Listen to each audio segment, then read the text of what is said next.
Praise the Lord. ஆண்டவரும் இரட்சகருமான இயேசு கிறிஸ்துவின் நாமத்தினாலே மீண்டுமாக உங்களை வாழ்த்தி வரவேற்கிறேன். இந்த நாளின் கர்த்தருடைய வார்த்தைக்காக நாம் வாசிக்கிறதான வேத பகுதி அப்போஸ்தலர் நடபடிகளின் புஸ்தகம் 4ஆம் அதிகாரம் 13ஆம் வசனம்.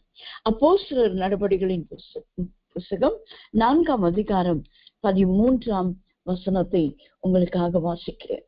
பேதுருவும் யோவானும் பேசுகிற தைரியத்தை அவர்கள் கண்டு அவர்கள் படிப்பறியாதவர்கள் என்றும் பேதமை உள்ளவர்கள் என்றும் அறிந்தபடினால் ஆச்சரியப்பட்டு அவர்கள் இயேசுவுடனே கூட இருந்தவர்கள் என்றும் அறிந்து கொண்டார்கள். இந்த வசனத்திலே நாம் பேதுருவின் தைரியத்தை குறித்து நாம் வாசிக்கிறோம். பேதுருவும் யோவானும் பேசுகிற தைரியத்தை அவர்கள் கண்டு பேசுகிற ஒரு தைரியம். பேதுருவும் யோவானும் தைரியமுடையவர்களாய் ஜனங்கள் மத்தியிலே நின்றிருக்கிறார்கள். இன்றைக்கு நாம் பேதுருவின் தைரியத்தை குறித்து நாம் தியானிக்கவிருக்கிறோம். இந்த மாதம் முழுவதும் நாம் பேதுருவின் வாழ்க்கை வரலாறை குறித்து, பேதுருவின் நிருபங்களில் இருந்து வசனங்களை குறித்து, பேதுருவை குறித்ததான வேத வாக்கியங்களை வாசிப்பதும் அதில் இருந்து வார்த்தைகளை தியானிப்பதுமாக பேதுருவை மையமாக கொண்டு, அதாவது பேதுருவை குறித்ததான தலைப்பிலே நாம் அநேக காரியங்களை தியானித்துக் கொண்டு வருகிறோம். அந்த வகையிலே ஆண்டவர் அடிமைக்கு கொடுத்த ஒரே ஒரு வார்த்தை தைரியம் என்பது. பேதுருவின் தைரியம். இந்த வசனம் சொல்லுகிறது, அங்குள்ள ஜனங்கள் எல்லாரும் பேதுருவையும் யோவானையும் பார்க்கிறார்கள், அவர்கள் படிப்பு அறியாதவர்கள் என்றும் என்று. தைரியம் இருக்கிறது, ஆனால் அவர்களுக்கு என்ன இல்லைங்க? படிப்பு அறிவும் இல்லை. படிப்பும் இல்லை, படிப்பினாலே உண்டான அறிவும் இல்லை. ஆனால் இந்நாட்களிலே நாம் பார்க்கும் பொழுது படிப்பும் அதிகமா இருக்கிறது, அறிவும் அதிகமா இருக்கிறது. ஆனால் தைரியம் இல்லாமல் இருக்கிறதை நாம் பார்க்க முடியும். ஆனால் இங்கே வேதம் சொல்லுகிறது, அவர்கள் படிப்பு அறியாதவர்கள் என்று. படிக்கவில்லை, அவர்கள் மீன்பிடி தொழிலை செய்து கொண்டிருந்தவர்கள். பெத்சாய்தா பட்டணத்திலே சேர்ந்தவர்கள். அந்த கலிலேயா கடல் தான் அவர்களுக்கு தெரிந்த ஒரு காரியம். அந்த மீன் பிடிக்கிற தொழில், அவர்கள் படகு, அவர்கள் வலை, அவர்கள் தகப்பனார், அவர்களோடு கூட இருக்கிற மற்ற மீனவர்கள், இவர்களை குறித்த அறிவுதான் அவர்களுக்கு இருந்தது. எந்த வகையிலும் அவர்கள் வேதத்திலிருந்தும் படிப்போ அல்லது மற்றபடியான ஒரு படிப்போ அறிந்தவர்கள் அல்ல. அதனால்தான் அந்த நாட்களிலே வாழ்ந்த மக்கள் அவர்களை சூழ இருந்து சொல்லுகிறார்கள், இவர்களுக்கு இந்த தைரியம் எங்கிருந்து வந்தது? இவர்கள் படிப்பு அறியாதவர்கள் ஆயிற்றே என்று ஆச்சரியப்படுகிறார். இரண்டாவது காரியம், பேதமை உள்ளவர்கள் என்றும் அறிந்தபடியினால் என்று நாம் வாசிக்கிறோம்.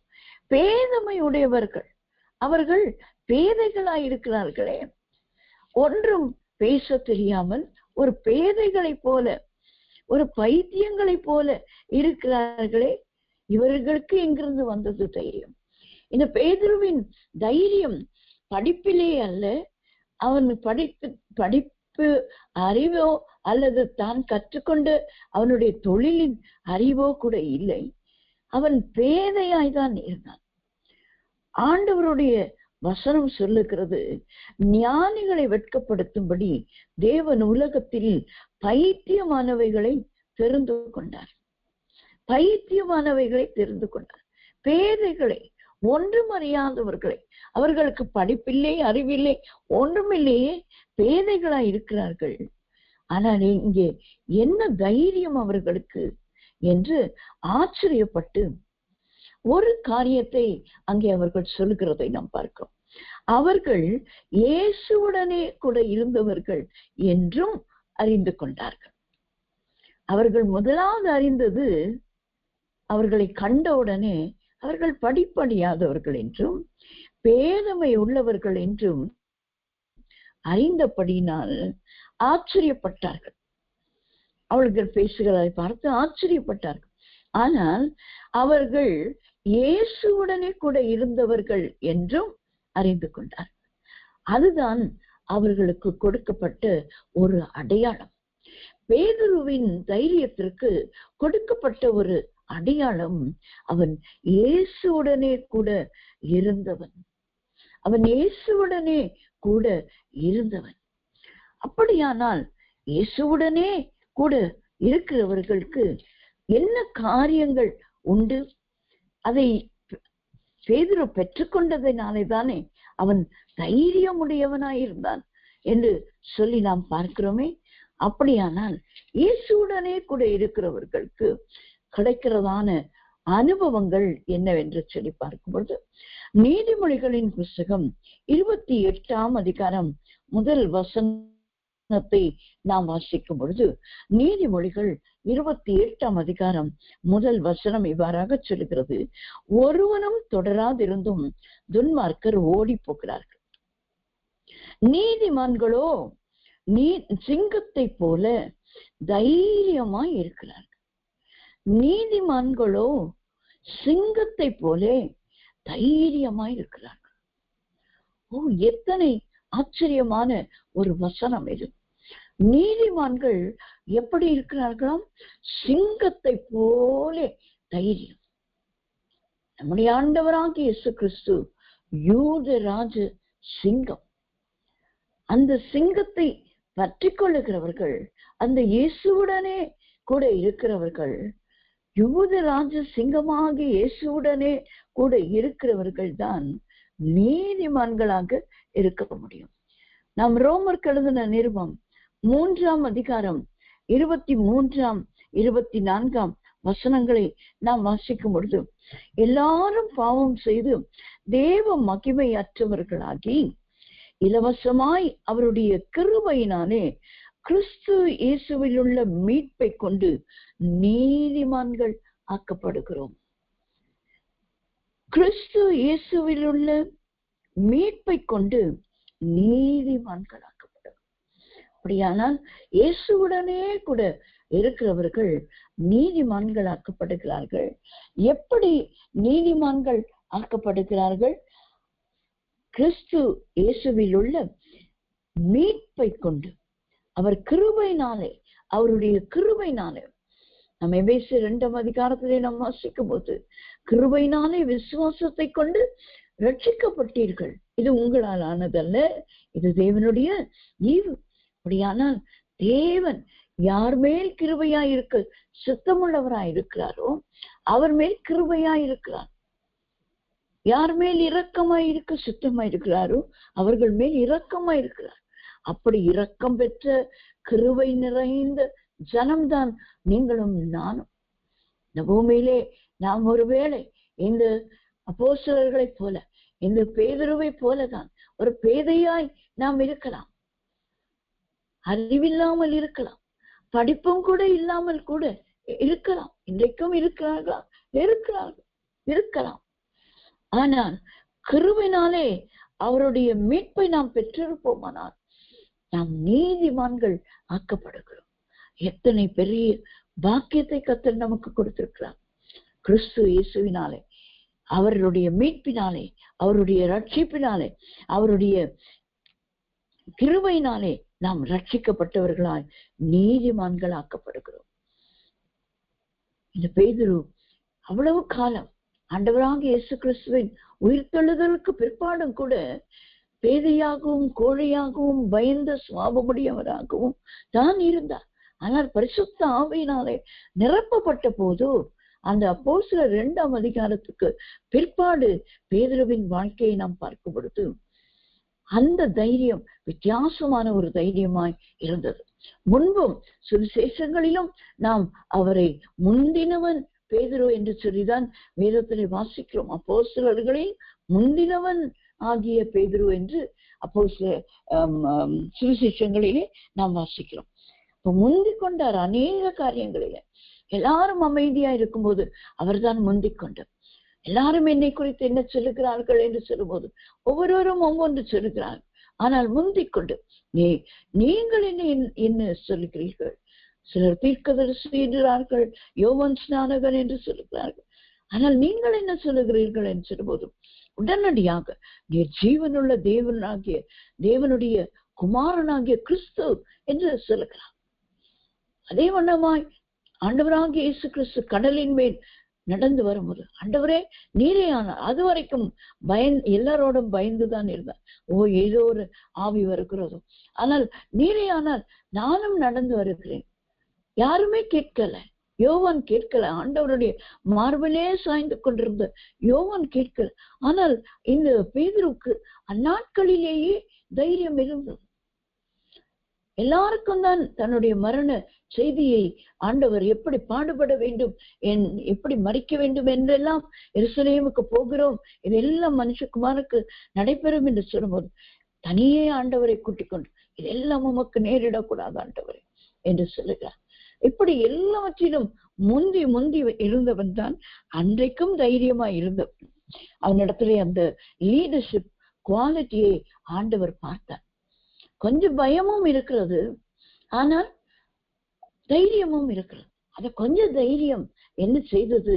அவனை பரிசுத்த ஆவினால நிரப்பப்பட்டவனாய் ஆண்டவர் அவரை நீதிமான் ஆக்கினதினாலே, இயேசுவுடனே கூட இருக்கிறவர்கள் நீதிமான் ஆக்கப்பட்டதினாலே தைரியமாய் அன்றைக்கு பேசுகிறதை நாம் கேட்கிறோம், பார்க்கிறோம். அந்த வசனங்களிலே நாம் வாசிக்கிறோம். அப்படியானால் நீதிமான்களுக்கு ஆண்டவர் தைரியத்தை கொடுக்கிறார். யார் நீதிமான்களை ஆக்கப்பட முடியும்? அவருடைய கிருபையினாலே, கிறிஸ்து இயேசுவின் மீட்பை கொண்டுதான் நாம் நீதிமான்கள் ஆக்கப்படுகிறோம். இரண்டாவதாக, நாம் இயேசுடனே கூட இருந்தால் நமக்கு கிடைக்கிறதான அடுத்த ஒரு வாக்கியம், முதலாவது வாக்கியம், நாம் நீதிமான்கள் ஆக்கப்படுகிறோம். அவருடைய கிருபையினாலே நாம் மீட்கப்பட்டு நீதிமான்கள் ஆக்கப்படுகிறோம்.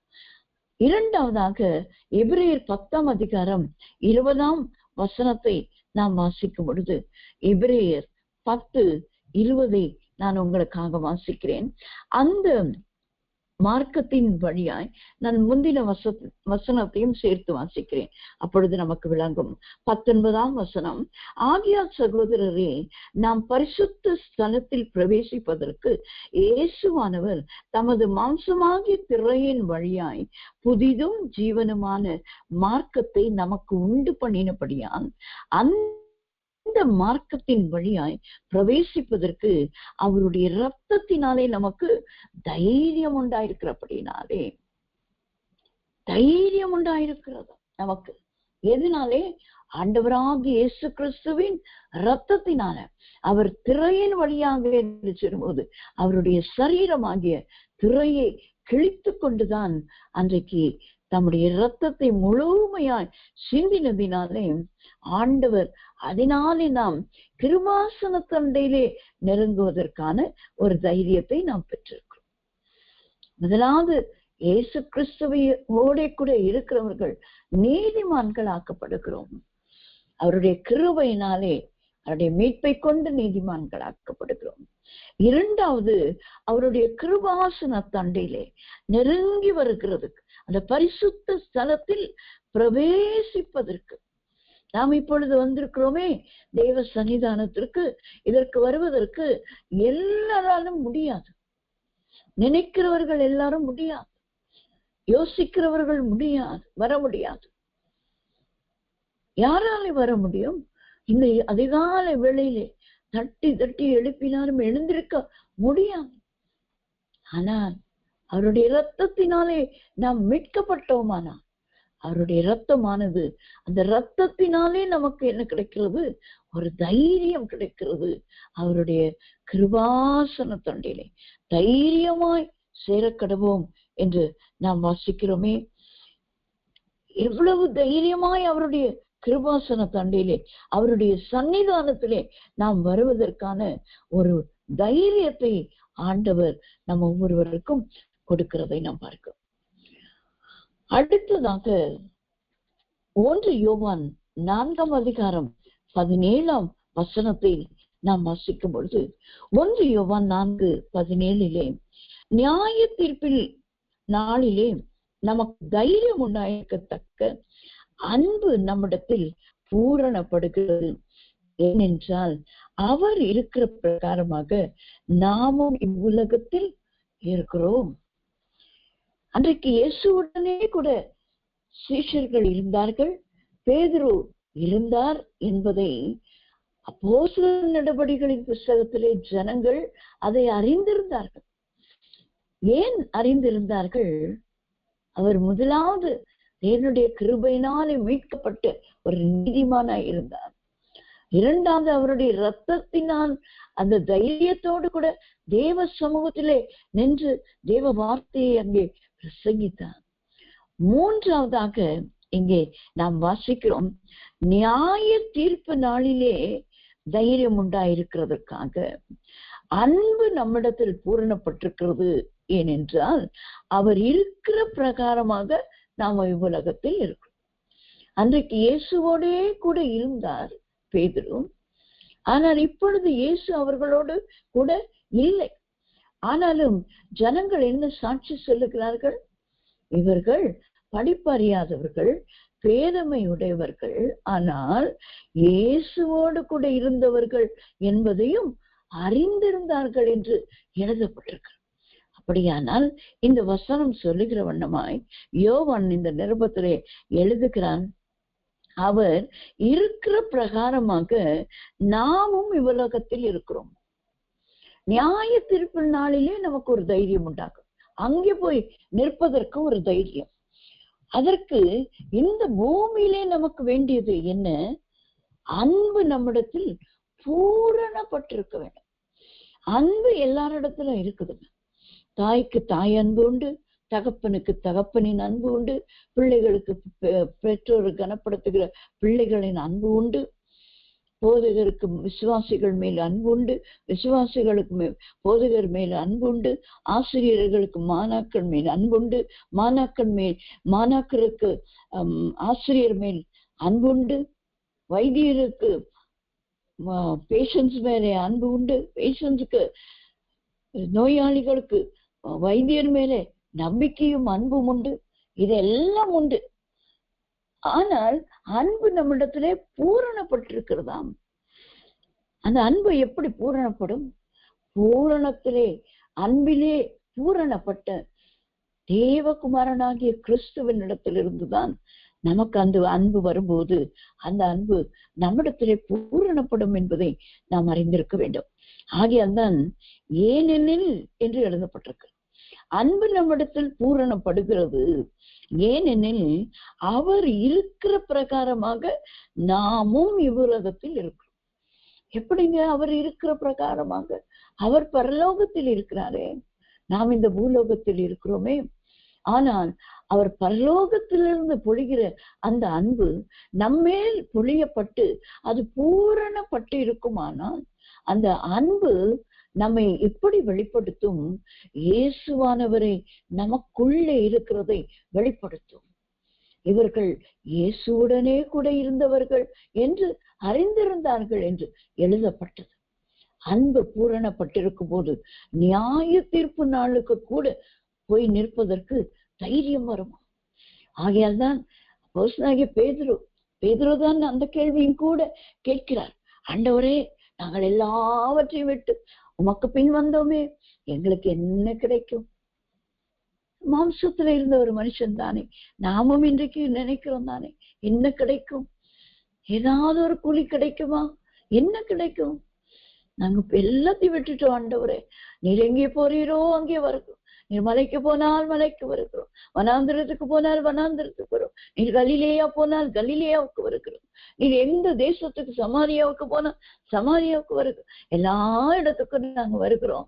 எல்லாத்தையும் விட்டுட்டோம். எங்க குடும்பம், எங்க வாழ்க்கை எல்லாம், எங்க படகு, எங்க வலை, எங்க மீன், எங்க தொழில், எங்கள் பணம் எல்லாத்தையும் விட்டுடுமே ஆண்டவரே, எங்களுக்கு என்ன கிடைக்கும் என்று ஆசையாய் கேட்டு அவருக்கு 100 அத்தனையான பலன் இந்த பூமியிலும் உண்டு.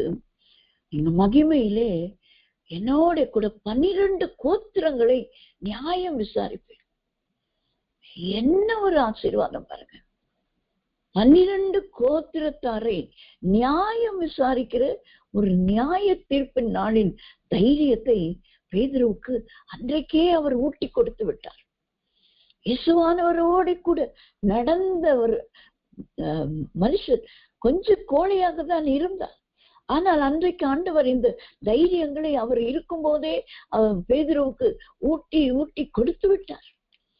ஆகையால் இயேசுவுடனே கூட இருந்தவர், அவரிடத்துல இருந்த அன்பு கொஞ்சம் அவனிடத்திலும் பூரணப்பட்டிருந்தபடினாலே தைரியமாய் அந்த நியாய தீர்ப்பு நாளிலே தைரியம் வர வேண்டும் என்று சொல்லி ஆண்டவர் சொன்னார், எல்லாம் விட்டாயே, உனக்கு உன்னை நான் சும்மா விட மாட்டேன் பேதுருவே, நீ நியாயம் விசாரிக்கிறவன், நியாய தீர்ப்பிலே தைரியமாய் அங்கே வந்து நிற்க போகிறாய் என்கிற ஒரு காரியத்தை கொடுத்தார்.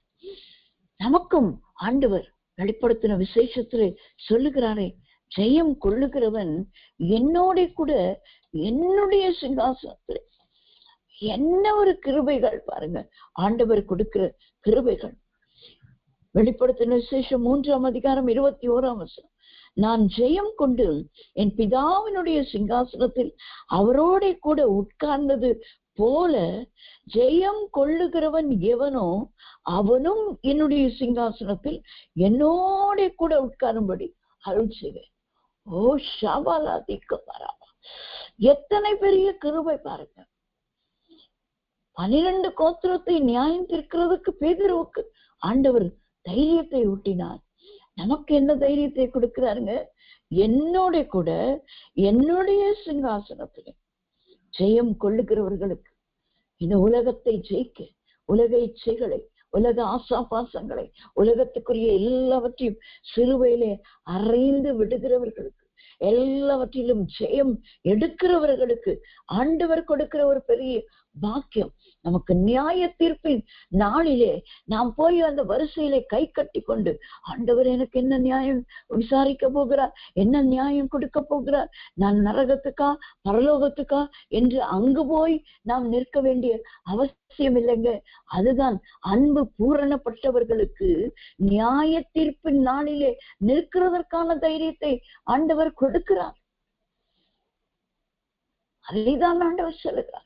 நீங்கள் நியாய தீர்ப்பு நாளிலே நியாயம் தீர்க்கப்படாமல் இருக்க, 1 கொரிந்தியர் 11ஆம் அதிகாரத்திலே நம்ம ஒவ்வொரு முறை அப்பம் விடுதலிலும் நாம் சொல்லுகிற அந்த வார்த்தை, தன்னைத்தானே நிதானித்து அறிந்தான் நியாயம் தீர்க்கப்படும். உலகத்தோடு அக்கினிக்கு தீர்க்கப்படாமல் நாம் பரலோக ராஜ்யத்தை சுதந்திரிப்பதற்காக, அதுவும் அவரோடு கூட அவருடைய சிங்காசனம். என்ன அருமையான வார்த்தை அது! ஜெயம் கொள்ளுகிறவன் எவனோ அவனும் என்னுடைய சிங்காசனத்தில் என்னோட கூட உட்காரும்படிக்கு அருள்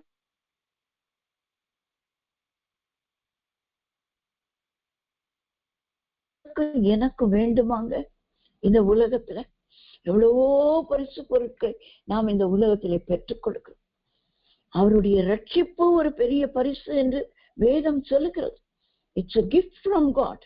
ஆண்டவரிடத்திலிருந்து நாம் பெற்றுக்கொண்ட ஒரு பெரிய ஒரு பரிசு.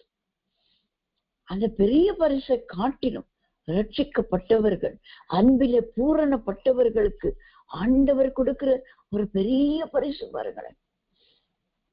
எவ்வளவு பெரிய பரிசு! அவரோட கூட என்னுடைய சிங்காசனத்தில் என்னோட கூட. எத்தனை பாக்கியம்! இதற்கு மேல நாம் ஏதாவது ஆசைப்பட்டு இந்த பூமியில் உள்ளவைகளுக்கு நாம் ஆசைப்படவே கூடாது. இவைகள் எல்லாம் அநித்தியமானவைகள். நித்தியமான ஒரு காரியத்திற்காய் நாம் நோக்கி பார்க்க வேண்டும். அதுக்கு என்ன சிஸ்டர், நல்ல உடை உடுத்தக்கூடாதா, நல்ல வீட்டுல வாசம் பண்ணக்கூடாது, எல்லாம் வேண்டும். ஆனால் அதிலே நம்முடைய மனதோ சிந்தையோ இருக்கக்கூடாது. ஆண்டவரே நான் ஜெயிக்க வேண்டும், நான் ஜெயிக்க வேண்டும். இதேதான் தெய்வ பிள்ளைகளின் வாஞ்சியாய் விருப்பமாய் இருக்க வேண்டும். நான் ஜெயிக்க வேண்டும், உலகத்தை ஜெயிக்க வேண்டும், பாவத்தை ஜெயிக்க வேண்டும், எல்லாத்தையும் ஜெயித்து ஜெயித்து ஜெயித்து. இயேசுவானவர் நான் உலகத்தை ஜெயித்தேன் என்று ஏன் எழுதி வைத்தார்? உபத்திரவங்களை ஜெயிக்க வேண்டும், பாடுகளை ஜெயிக்க வேண்டும், எல்லாவற்றையும் வியாதியை ஜெயிக்க வேண்டும், எல்லாவற்றையும் ஜெயித்து கொண்டே இருக்க வேண்டும். அவருடைய ரத்தம் நமக்கு கொடுக்கப்பட்டிருக்கிறது, அவருடைய கிருபை கொடுக்கப்பட்டிருக்கிறது. ஆகையால் அன்பு நம்மிடத்துல பூரணப்பட்டிருந்தால் போதுங்க. அவர் எப்படி இருக்கிறாரோ அப்படி நாம் இந்த பூமியிலே இருப்போம். நாம் கிறிஸ்துவை பிரதிபலிக்கிறவர்களாய் இருப்போம். அன்றைக்கு இயேசுவோடு இருந்தவர்கள் என்று பேதுருவையும் யோவானையும் பார்த்து சொன்னார்கள். பேதுருவுக்கு ஆண்டவர் கொடுத்த தைரியம் என்ன? நியாய தீர்ப்பின் நாளிலே அவனுக்கு தைரியமாய் அங்கே வந்து நின்று நியாயம் விசாரிப்பிலே நிற்கிறதுக்கு அல்ல, மற்றவர்களை, இந்த பழைய ஏற்பாட்டு பக்தர்களை, அவர்களை நியாயம் விசாரிக்கிறதுக்கு ஒரு சிங்காசனத்திலே உட்கார வைக்க போகிறார். உங்களுக்கும் எனக்கும் ஆண்டவர் அந்த கிருபையை கர்த்தர் கொடுத்திருக்கிறாரே, அதற்காக நாம் தைரியம் கொள்ள வேண்டும், தைரியம் கொள்ள வேண்டும். இயேசு எப்படி இந்த பூமியிலே வாழ்ந்தாரோ அதுபோல நாம் வாழ்வதற்கு நம்மை அர்ப்பணிக்க வேண்டும். ஏனென்றால் அவர் இருக்கிற பிரகாரமாக நாமும் இவ்வுலகத்தில் இருக்கிறோம், நாமும் இவ்வுலகத்தில் இருக்கிறோம். அதை பிரசன்ட் டென்ஸ்ல, நிகழ்காலத்திலே அவர் எழுதி வைத்திருக்கிறார். யோவான், இந்த யோவான் மாத்திரமே தான் இயற்கை மரணம் எய்தினவர். தன்னுடைய 99 வயதோ 90 வயதோ அந்த 100 வயது கிட்ட அவரை வாழ்ந்து மரித்தவர். அவர் சொல்லுகிறார், அவர் இருக்கிற பிரகாரமாக நாமும் இவ்வுலகத்தில் இருக்கிறோம்.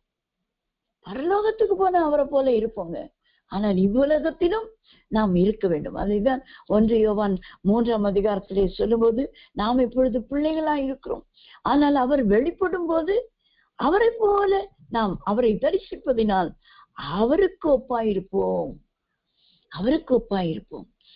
ஆகையால் அந்த அன்பிலே பூரணப்படும் போது நமக்கு ஆண்டவர் நியாய தீர்ப்புக்கான தைரியத்தை கொடுக்கிறார். அவருடைய சிங்காசனத்தில் வீற்றிருக்கிறதுக்கான தைரியத்தை கொடுக்கிறார்.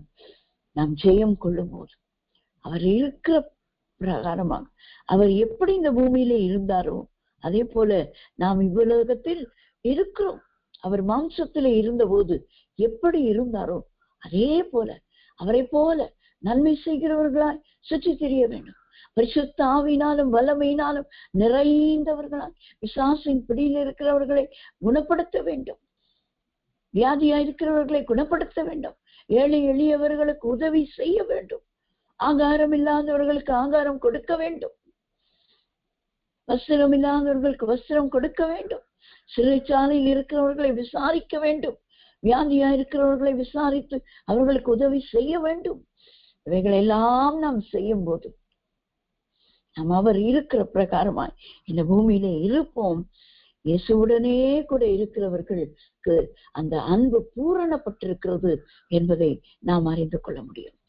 4வதாக 2 பேதுரு 1ஆம் அதிகாரம் 5ஆம் வசனத்தை நாம் வாசிக்கும் பொழுது, இந்த பேதுரு தைரியம் உடையவராய் இருந்தபடினாலே இந்த பேதுரு தன்னுடைய நிருபத்திலே, இந்த 2ஆம் நிருபத்திலே இந்த தைரியத்தை குறித்து எழுதுகிறதான அந்த வசனத்தை நாம் வாசிப்போம்.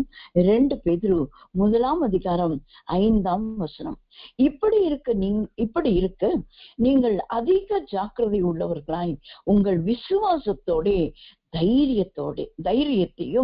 தைரியத்தோட ஞானத்தையும் என்று இதிலே ஒரு 8 காரியங்களை அவர் சொல்லி முடிக்கிறதை 7ஆம் வசனத்திலே நாம் வாசிக்கிறோம். இந்த ஒரு வாக்கியத்தை மாத்திரம் நாம் இந்த பகுதிக்காய், இந்த பிரசங்கத்துக்காய் நாம் எடுத்துக்கொள்கிறோம். உங்கள் விசுவாசத்தோட தைரியத்தை. அப்ப இந்த தைரியம் எங்கிருந்து வருகிறது என்று சொன்னால் விசுவாசத்தினாலே வருகிறது. விசுவாசம் ஆண்டவராக இயேசு கிறிஸ்து சொன்னார், லூக்கா 18ஆம் அதிகாரம், சோர்ந்து போகாமல் ஜெபம் பண்ணுங்கள் என்று அந்த ஏழை விதவையின் ஓமை குறித்து சொல்லிவிட்டு 8ஆம் வசனத்திலே சொல்லுகிறார். 7ஆம் 8ஆம் வசனத்திலே இரவும் பகலும் என்னை நோக்கி கூப்பிடுகிறவர்களாகிய தம்மால் தெரிந்து கொள்ளப்பட்டவர்களின் விஷயத்தில் நீடிய பொறுமை உள்ளவராயிருந்து நியாயம் செய்யாமல் இருப்பாரோ? சீக்கிரத்திலே உங்களுக்கு நியாயம் செய்வார் என்று நான் உங்களுக்கு சொல்லுகிறேன். ஆகிலும் மனுஷகுமாரன் வரும்போது விசுவாசத்தை காண்பாரோ? ஜெபம் இருக்கிறது, சோர்ந்து போகாமல் ஜெபம் இருக்கிறது, போராடி ஜெபம் பண்ணுகிற அனுபவம் இருக்கிறது, ஜெயமும் அந்த அநீதியான அதிபதியாகிய அந்த நியாயாதிபதியின் இடத்துல நீதி பெற்றுக்கொண்டார். அநீதி உள்ளவன், அநியாயம் உள்ளவன், மனுஷருக்கும் தேவனுக்கும் அப்படிப்பட்டவனிடத்திலிருந்தே அவராலே ஒரு காரியத்தை பெற்றுக்கொள்ள முடியும். நீதியுள்ள நியாயாதிபதியாகிய நம்முடைய தேவன் நமக்கு எல்லாவற்றையும் ஒரு தகப்பனை போல கேளுங்கள் அப்பொழுது கொடுக்கப்படும் என்று சொன்னீரே, கேட்கிறவன் பெற்றுக்கொள்ளுகிறான் சொன்னீரே என்று சொன்ன உடனே கொடுக்கிறார், பெற்றுக்கொள்ளுகிறோம்.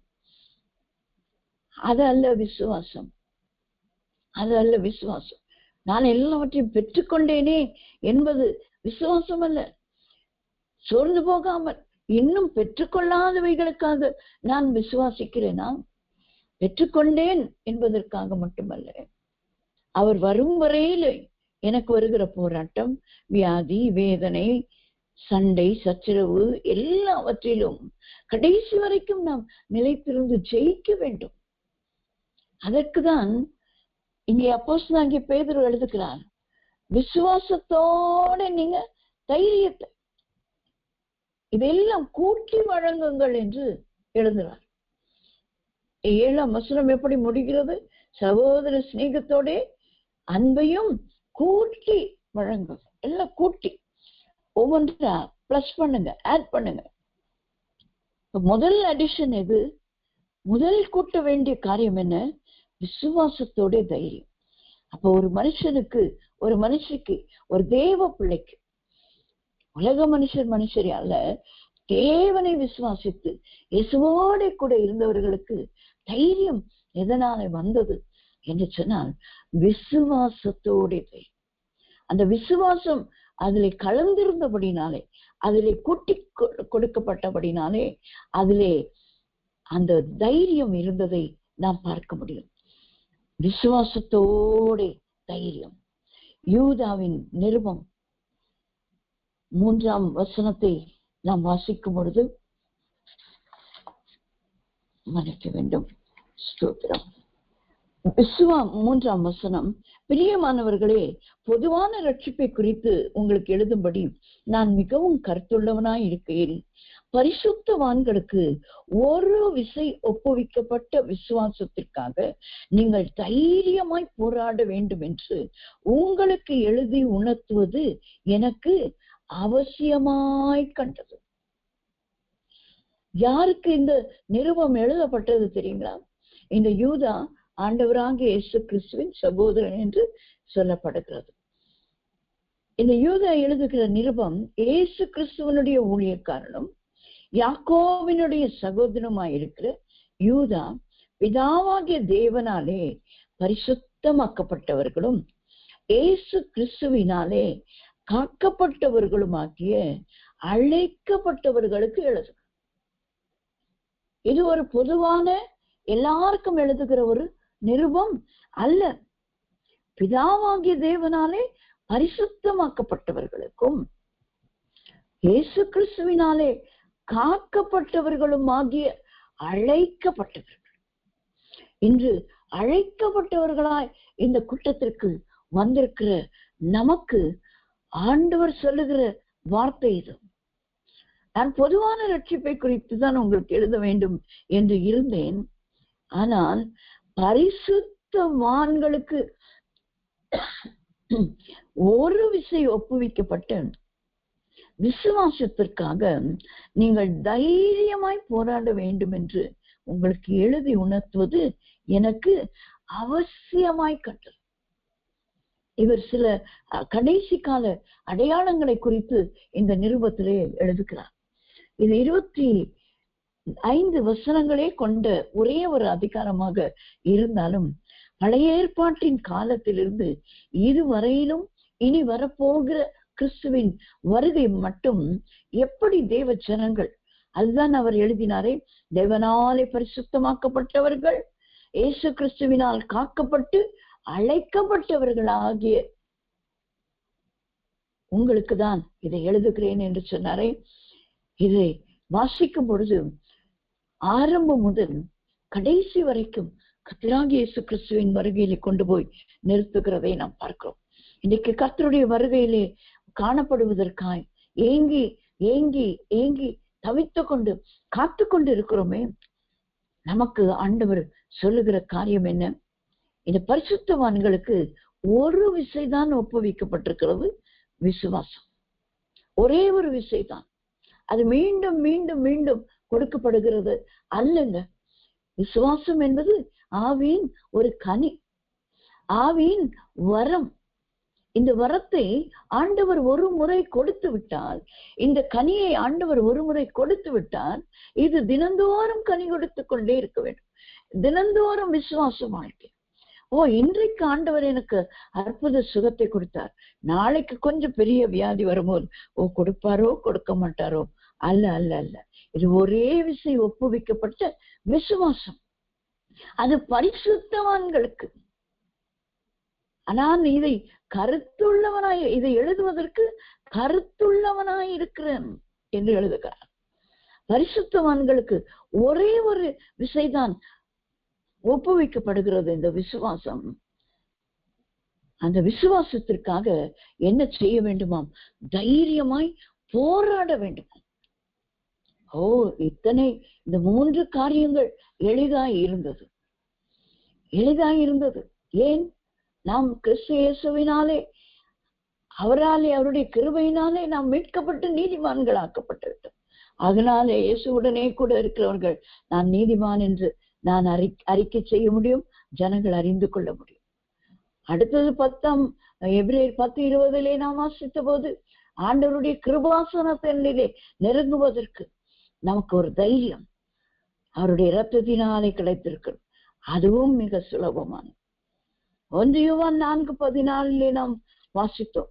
அன்பு நமக்குள்ளே பூரணப்பட்டிருக்கும் போது நியாய தீர்ப்பு வரைக்கும் நமக்கு தைரியம் இருக்கும். இந்த பூமியிலே இயேசுவை போல வாழும். அதுவும் ஓரளவுக்கு நமக்கு தைரியத்தை கொடுக்கிறது, தைரியமாய் நாம் செய்யக்கூடிய ஒரு காரியத்தை கொடுக்கும். ஆனால் இதுதான் மிக மிக அவசியமும் இந்த பேதுருவின் வாழ்க்கையில இருந்ததுமான ஒரு காரியம், இந்த விசுவாசத்துக்காக போராடுகிறதான ஒரு தைரியம், விசுவாசத்திற்காக போராடுகிறதான ஒரு தைரியம். நாம் லூக்கா எழுதின சுவிசேஷம் 22ஆம் அதிகாரம் 31, 33 வசனங்களை நாம் வாசிக்கும் பொழுது, லூக்கா 33 வரைக்கும் 22, 31 வாசிக்கிறேன். பின்னும் கர்த்தர், சீமோனே சீமோனே, இதோ கோதுமையை சுளகினால் புடைக்கிறது போல சாத்தான் உங்களை புடைக்கிறதுக்கு உத்தரவு கேட்டுக்கொண்டான். நானும் உன் விசுவாசம் ஒழிந்து போகாதபடிக்கு உனக்காக வேண்டிக் கொண்டேன். நீ குணப்பட்ட பின்பு உன் சகோதரரை ஸ்திரப்படுத்து என்றார். அதற்கு அவன், ஆண்டவரே, காவலிலும் சாவிலும் உம்மை பின்பற்றி வர ஆயத்தமாயிருக்கிறேன். இதுதாங்க ஆண்டவர் அவனுக்கு விசுவாசத்தை, உன் விசுவாசம் ஒழிந்து போகாதபடிக்கு நான் உனக்காக வேண்டுதல் செய்கிறேன், வேண்டிக் கொண்டேன் என்று சொன்ன உடனே ஒரு தைரியம் வந்தது பாருங்க. என்னுடைய விசுவாசத்தை உறுதிப்படுத்துகிறதுக்கு எனக்கு ஒரு தேவன் உண்டே. நான் சுளகினாலே புடைக்கப்பட்டாலும் நான் சாவிலும், நான் காவலிலும் சாவிலும் உம்மை பின்பற்றி வர ஆயத்தமாயிருக்கிறேன் என்று ஒப்பு கொடுத்தார்.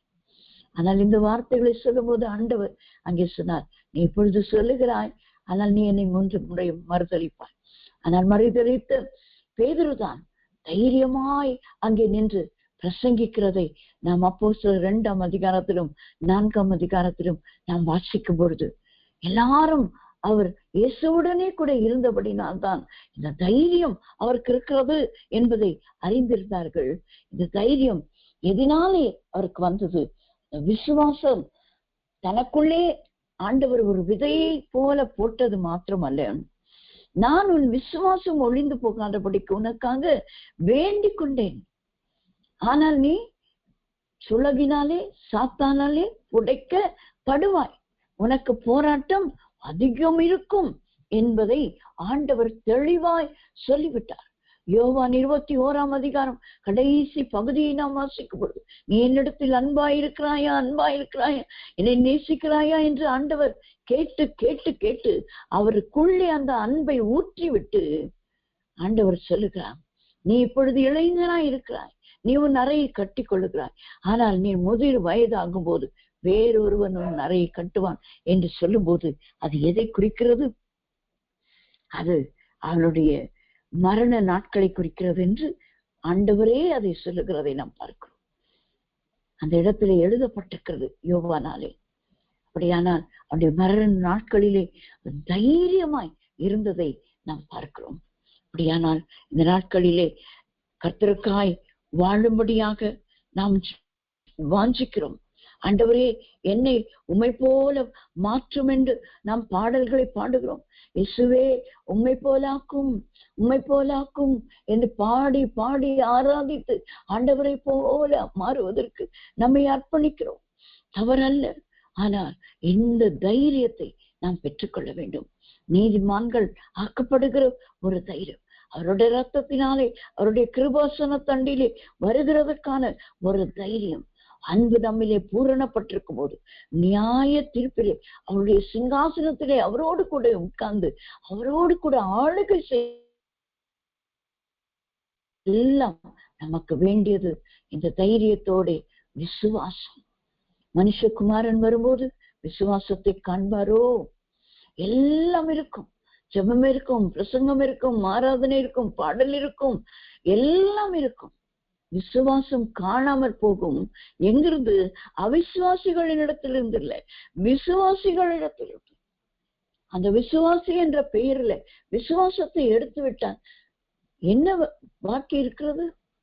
சீ என்று இகழப்படத்தக்கதான ஒரு நிலைமைதான் ஒரு விசுவாசிக்கு விசுவாசம் போனதானா. ஏன்னா நம்முடைய அந்த பெயருக்கே முக்கியத்துவமே அந்த விசுவாசம் தானே. இவர்கள் இயேசுவின் மேல் விசுவாசம் வைத்தாங்களே, இவ்வளவு போராட்டம் வந்தாலும் நிலைத்து நிற்கிறார்களே, அதுதான் சொல்ல வேண்டும் ஜீவஜனங்கள். அப்படியானால் அன்றைக்கு பேசுகிறதற்கும் தேவ வார்த்தையை பிரசங்கிக்கிறதற்கும் நாம் அப்போஸ்தலர் 2:29 நாம் வாசிக்கும் பொழுது தைரியமாய் வேத வசனத்தை அவர் பிரசங்கித்தார். சகோதரரே, கோத்திர தலைவனாகிய தாவீதை குறித்து நான் உங்களுடனே தைரியமாய் பேசுகிறதற்கு இடம் கொடுங்கள். அது நிமித்தம் என்ன நடந்தது? அன்றைக்கு 3000 பேர் அந்த வார்த்தையை கேட்டு பேசுகிறதற்கு தைரியம் பெற்ற அப்போஸ்தலன். அவனுக்கு நடந்தது என்ன? அதே அப்போஸ்தலர் 2 நாம் வாசிக்கும் பொழுது 41 அவனுடைய வார்த்தையை சந்தோஷமாய் ஏற்றுக்கொண்டவர்கள் ஞான ஸ்நானம் பெற்றார்கள். அன்றைய தினம் ஏறக்குறைய 3000 பேர் சேர்த்து கொள்ளப்பட்டார்கள். பேசுகிறதற்கு ஆண்டவர் தைரியத்தை அன்றைக்கு கொடுத்தார். அப்போஸ்தலர் 4 30-31 நான் சொல்லி நிறைவு செய்கிறேன். அப்போஸ்தலர் 4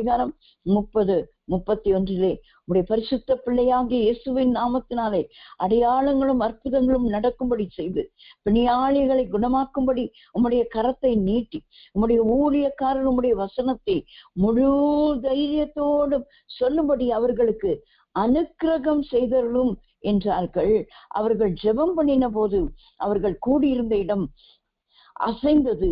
அவர்கள் எல்லாரும் பரிசுத்த ஆவியினால் நிரப்பப்பட்டு தேவ வசனத்தை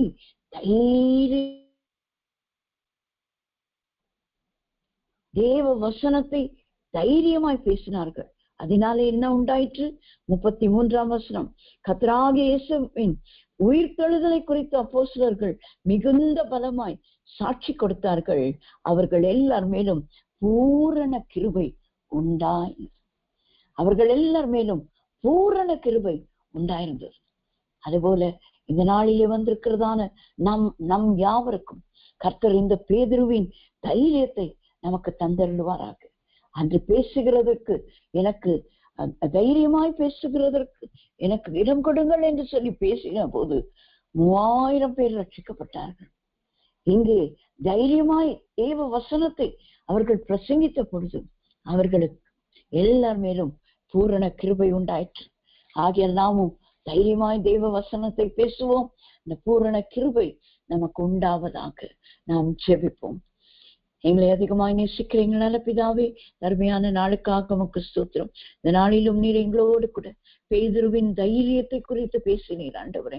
ஆகிய நாங்களும் ஆண்டவரே தைரியமாய் பேசுகிறவர்களாய் அநேக ஆயிரமான மக்கள் உம்மண்டை திரும்பி வருகிறதற்கு காரணமாய் எங்களை மாற்றுவீராக. நாங்கள் தைரியமாய் பேசுகிறதுனாலே பூரண கிருபை எங்களுக்கு உண்டாவதாக என்று சொல்லி நாங்கள் ஜெபிக்கிறோம். தாழ்த்தி உம்முடைய கரத்தில் ஒப்புக் கொடுக்கிறோம். மீட்பர் இயேசுவின் நாமத்தில் ஜெபிக்கிறோம் எங்கள் நல்ல பிதாவே. ஆமேன், ஆமேன்.